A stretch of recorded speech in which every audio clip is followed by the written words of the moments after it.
Hey all, I'd like to do a full walkthrough this morning through one of my favorite bogs in the area. It's pretty small. It's right on the cusp of a bunch of new construction, as you can tell, as well as a church. It does have this one retention pond that the entire bog drains into, in which Drosera intermedia as well as Utricularia gibba are both super common. Let me find this bank. Here we are. This will give you an example of just how dense the intermedia grows out here. Huge mats. And there's Utricularia gibba speckled throughout all of the lily pads. And we're about to trudge through some dense weeds, and I'll take you to the other side where the bog is. Here we are walking through some of the dense grasses and other plants growing in this sort of makeshift prairie. I'm not sure if this church maintains it, but here we start to walk into some of the alata. There are some very dark individuals in this bog, as you can tell.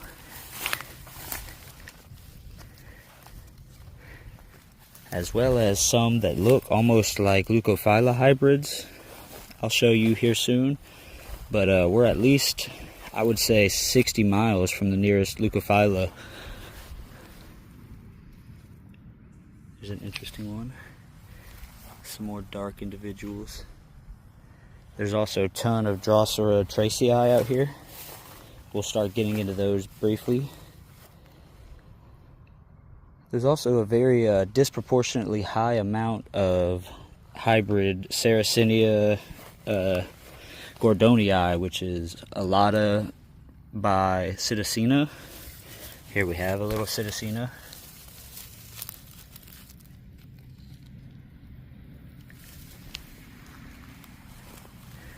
Some more great alata.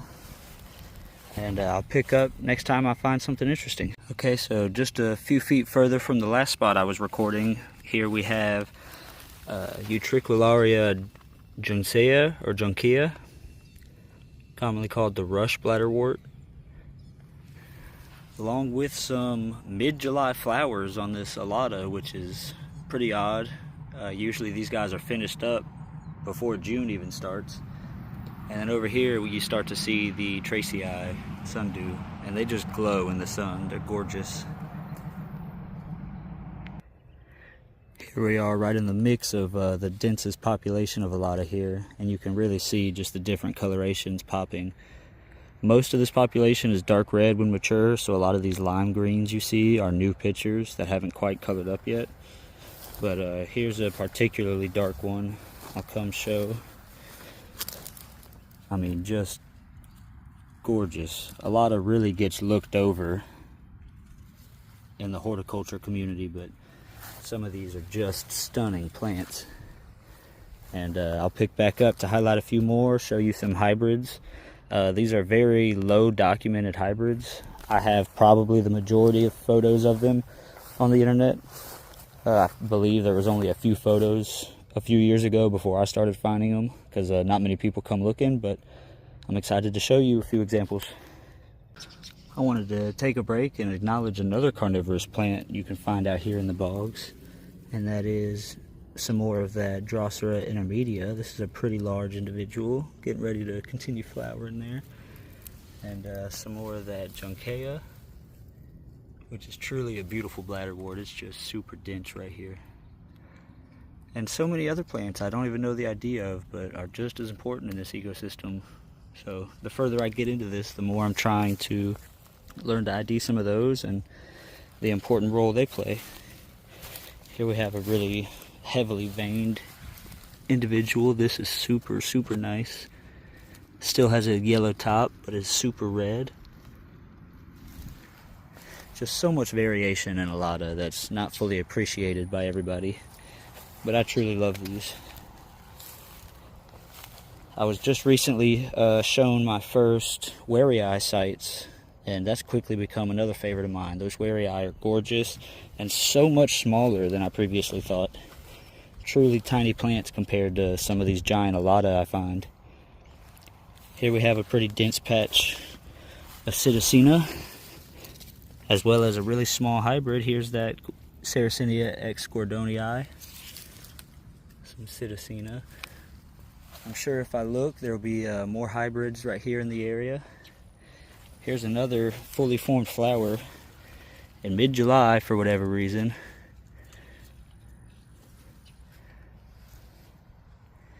Oh wow, there's a really large, impressive Sarracenia over here. Very nice plants. And I'd love to find a large hybrid to show. They're in here. There's actually a really large amount of hybrids in this bog, but for whatever reason they're eluding me. But we'll pick back up. Okay, and finally, after about 30 minutes of searching, I came across one of the large hybrids that I was aware of in this bog. So this is Sarracenia X Gordonii. There's a fresher picture. And that'll be Sarracenia alata, like all of these, crossed with Sarracenia psittacina, which I don't see any individuals of right here in the vicinity, but they're around. These are very lowly documented hybrids, so it's always cool when I find one. Plenty more in this bog, but they're pretty elusive, difficult to find at times. Okay, and we're starting to get over into the area of some of the really unique alatas that look like they possibly have Leucophylla intergrade, but far from any Leucophylla populations left. Is this one?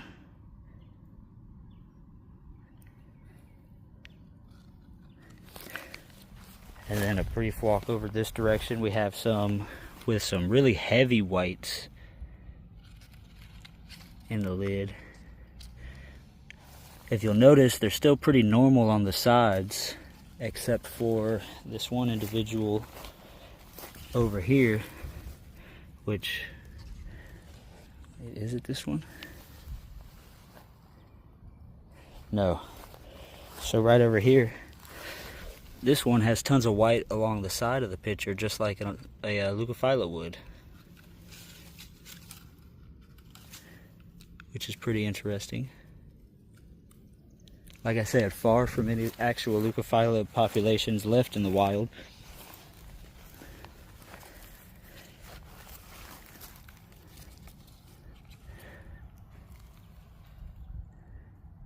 But a very unique look. Okay, I found the spot that I've come to know and love so much here, with a super high amount of hybrids in one area. So here we have one that actually flowered this year. Nice. They get a really unique look to them. And so literally just a foot away is another two side by side, possibly three, although this could just be one old clone. But then here's another one just another foot away, as well as another one right here. And I'll keep looking, because who knows, there could be 10 more. Tons of Tracii, as you can see right here. That one's got a really beautiful new picture, as a lot of these do. But yep, tons and tons of hybrids in this bog, as well as all of these beautiful alata.